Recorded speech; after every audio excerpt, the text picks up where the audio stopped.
السلام عليكم. في الفيديو اليوم غادي نشارك معكم طريقتي في تحضير صدر الدجاج اللي كيجي محمر وكيجي فتيت بالتتبيله، يعني كتجعلو كيجي لذيذ، يعني يستحق التجربه. وإلا عجبكم الفيديو فما تنسوش تدعموني بلايك ديالكم وتشاركوا الفيديو مع الاهل والاصدقاء اللي تعم الفائده. وإلا بغيتو تعرفوا الطريقه فما عليكم الا تبقاو معايا الى اخر الفيديو، فندوزو على بركه الله الى ذكر الطريقه والمقادير. المهم هنايا غادي ناخذ كميه ديال صدر الدجاج. المهم كناخذ الصدر ديال الدجاج وكنقسمو من النص باش نحصل على هاد الشرائح هكا، يعني ما تكونش غليظه على هاد الشكل. يعني كناخذ كل طرف كنقسمو على جوج من الوسط بالسكين حتى كنحصل على قطع على هاد الشكل هذا. فالدجاج راني غسلته مسبقا بالحامض والملحه والخل باش كتحيد منه هذيك، يعني ديك الزفر اللي كيكون في الدجاج. هنايا غادي ناخذ واحد تقريبا 2 فصوص الثومه، انا عندي فص كبير غادي نحكو. فالثومه راه كتماشى يعني مع الدجاج. كديروا 2 فصوص محكوكين ديال الثومه. ثم غادي نضيف المطارد تقريبا واحد الملعقه صغيره مملوءه ديال المطارد. ثم غادي نضيف ملعقه متوسطه ديال الخل الابيض. فهاد الخل راه كيفتي لينا الدجاج، يعني كيخليه يطيب دغيا بسرعه وكيجي فتي. ثم غادي نضيف كميه من الملح، المهم على حساب الكميه ديال الدجاج اللي عندكم. ثم غادي نضيف واحد الملعقه صغيره ديال المهم قبل ما نضيف سكينجبير غادي نضيف سكينجبير هذا عرق اللي كيطري يعني فريش، كتحكوه واحد القطعه. الا عندكم ما عندكمش يعني راه غادي نستعملوا السكينجبير يعني اليابس. وإلا كان عندكم هذا راه من الاحسن، يعني راه كيعطي واحد المذاق رائع للدجاج، خصوصا هاد الدجاج المشوي ولا المقلي راه كيتماشى معاه هذا الزنجبيل الطري. غادي نضيف رشه واحد الرشيشه ديال ثوم بودره. غنضيف نصف ملعقه صغيره ديال الابزار. ثم غادي نضيف واحد نصف ملعقه ديال الخرقوم.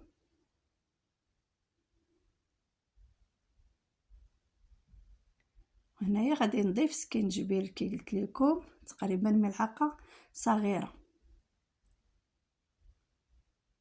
سكينجبير بودره. وغنضيف ملعقه صغيره ديال التحميره.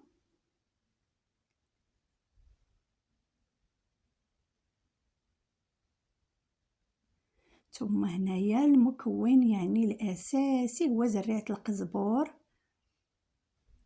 فراه كتعطي واحد اللذه للدجاج. ملعقه مملوءه ديال زريعه القزبور يابس.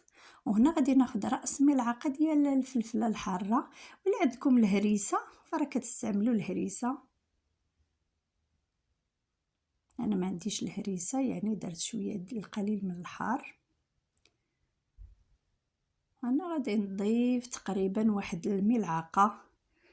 ملعقه ديال الزيت النباتيه. صافي غادي نخلط المكونات مزيان تتنسجم ليا العناصر. وغادي نبدا كندهن هذاك القطع ديال الدجاج، راه كدهنهم مزيان باش كيتشربوا بهاد التتبيله. فتيقوا بيا راه كيجيو رائعين، كيجي واحد المذاق. هاد التشكيله ديال التوابل اللي درنا فراه كيجي هاد صدر الدجاج كيجي رائع، كيجي لذيذ. جربوها وغادي تولي معتمده ان شاء الله عندكم هاد الطريقه. صافي كندهن القطع كامله، كتحاولوا يعني تدهنوها من جميع، تخليوش شي بلاصه، ندهنوهم مزيان.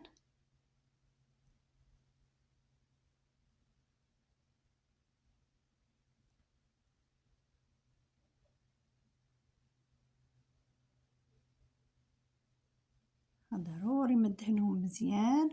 هنايا غادي نغسل يدي وغادي نغطيهم بالسلوفان وغادي نخليهم يرتاحوا. فكل ما خليتهم يعني يرتاحوا راه كيتشربوا بهاد التوابل هادي وكيجيو لذاذ. يعني خليهم على الاقل ساعتين، يعني القليله ساعتين، اولا صايبوهم في الليل الا كنتو توجدوهم للغداء ولا. المهم انا احتفظت بهم لمده ساعتين. هنايا غادي ناخذ واحد المقلاة وغادي نوضع فيها الزيت، يعني الزيت ما تكونش كتيره وما تكونش قليله، يعني هاد الكميه هادي ماشي غنديروا يعني باش تغمرهم الزيت، ولكن يعني شويه تقريبا شي 2 معالق كبار د الزيت كنظن.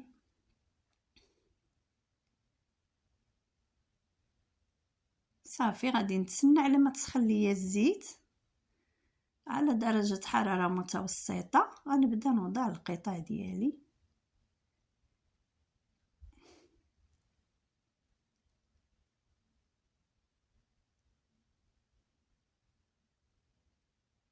كتكون الزيت سخونه غير بشويه.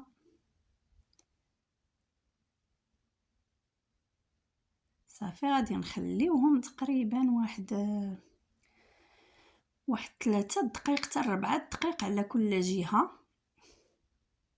حتى كيبداو يعني كيتحمروا كياخذوا لنا داك اللون. هما راه باقي غادي نطيبوهم. هنايا يعني الغرض ديالنا من هاد المرحله هذه القلي في الزيت، فهي انهم يخدموا كيبدا كيدخلهم الطياب وكياخذوا لينا هذاك اللون اللي كتشوفوا، هذاك اللون الذهبي يعني كيميل للبني.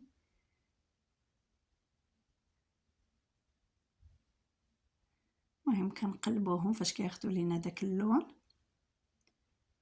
نقلبوهم على جهه الاخرى. صافي وبنفس الطريقه باش كياخذوا ليا يعني اللون من الجهتين كنحيدهم كنوضعهم في واحد الصينيه اللي كتدخل الفرن. غادي نوضع الكميه المتبقيه.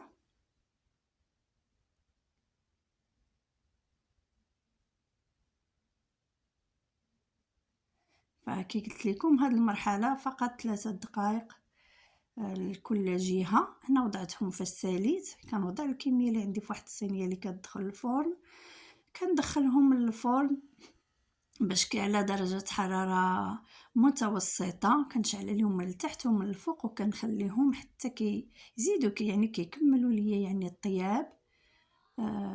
كيطيبوا لحقاش راه ما طيبناهمش مزيان في الزيت. صافي فاش كيتحمروا لنا على هذا الشكل، شوفوا اللون كي داير كيشهي، فكنجبدهم وكنقطعهم قطع صغيره وكنقدموهم. راه كيجيو رائعين، كيجيو مقرمشين وكيجيو طايبين وفتيين من الداخل. ومع السلامه.